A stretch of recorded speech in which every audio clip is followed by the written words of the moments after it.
The president delivered a primetime address last night on the government shutdown that he started over his border wall. For more on this, it's time for a closer look. This was Trump's first Oval Office address. Normally, that's a solemn occasion and one of the weightiest things a president does, but as usual, Trump found a way to make it weird. After the speech, he tweeted, "Thank you so many nice comments regarding my Oval Office speech. A very interesting experience." A very interesting experience?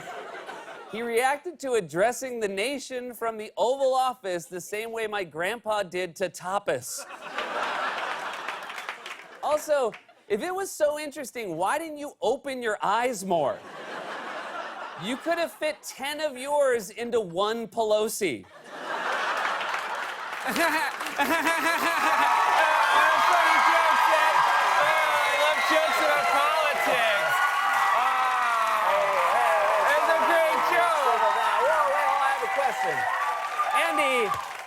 Andy, what are you doing out here? Oh, nothing. I just figured since Closer Look is the thing from the show everyone watches online, I try to be in it and get some views. What's up, YouTube? All right,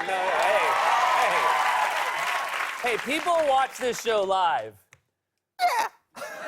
Just get out of here. Watch Brooklyn Nine-Nine on Thursday.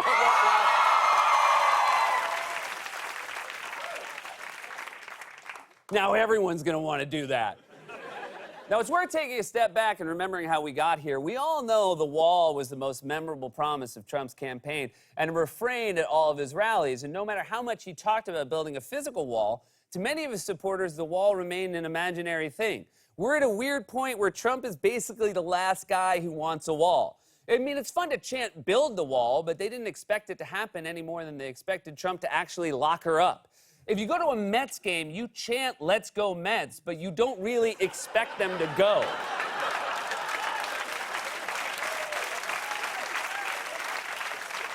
Which might explain why early on there were so few details about how the wall would actually be built. In fact, it took a question from a child in the crowd at one of Trump's rallies in 2015 to find out what the wall would even be made of.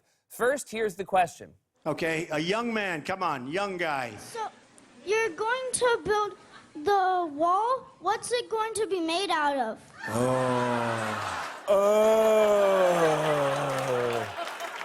Oh, why did I let a kid ask a question? Although,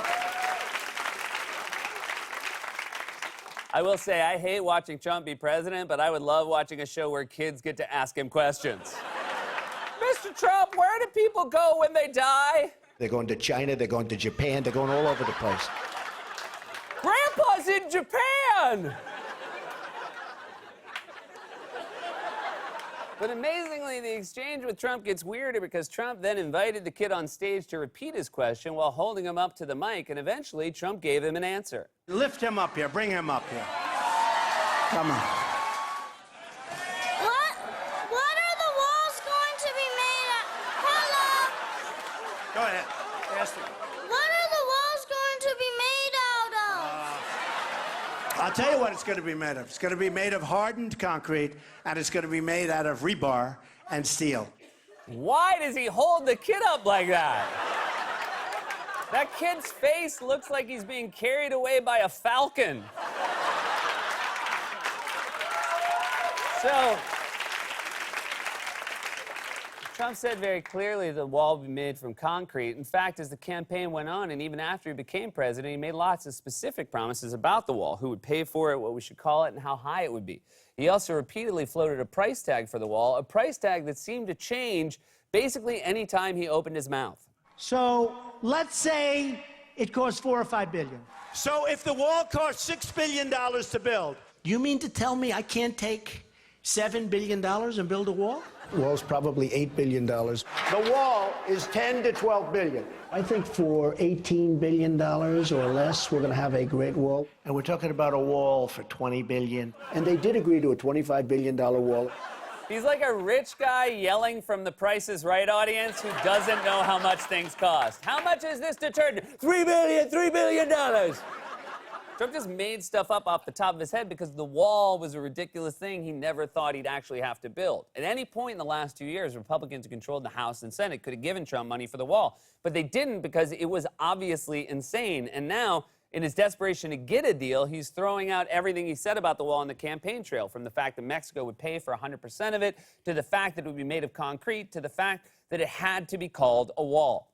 You ran your campaign promising supporters that Mexico is going to pay for the here wall we and that go the again. wall was going to be made of concrete. I said I was going to build a wall. I never said, I'm going to build a concrete. I said I'm going to build a wall. You said Just so concrete. you don't, because I know you're not into the construction business, steel is stronger than concrete. If I build this wall or fence or anything the Democrats need to call it, because I'm not into names, I'm into production. So if I have a steel wall, or you could call it a steel fence. We mentioned the price, that we want $5.6 billion, very strongly, because numbers are thrown around. You heard much higher numbers. Those higher numbers were very much a misnomer. You heard 20 and 25 billion. Yeah, that's true. We did hear that. From you. You told us it would cost anywhere from $4 billion to $20 billion. Mexico would pay for it. It would be a wall, not a fence. And you told a child it would be made of concrete. Although I'm sure it's not the first time Trump has lied to a child. Oh, no, of course, Eric. You're definitely in the will. We are in a self-inflicted political crisis right now because Trump made up something dumb, didn't think it through, and backed himself into a corner. He had 2 years of total Republican control to get it done, and he didn't. And then Democrats took control of the House, and Trump said, "Oh." This has been A Closer Look.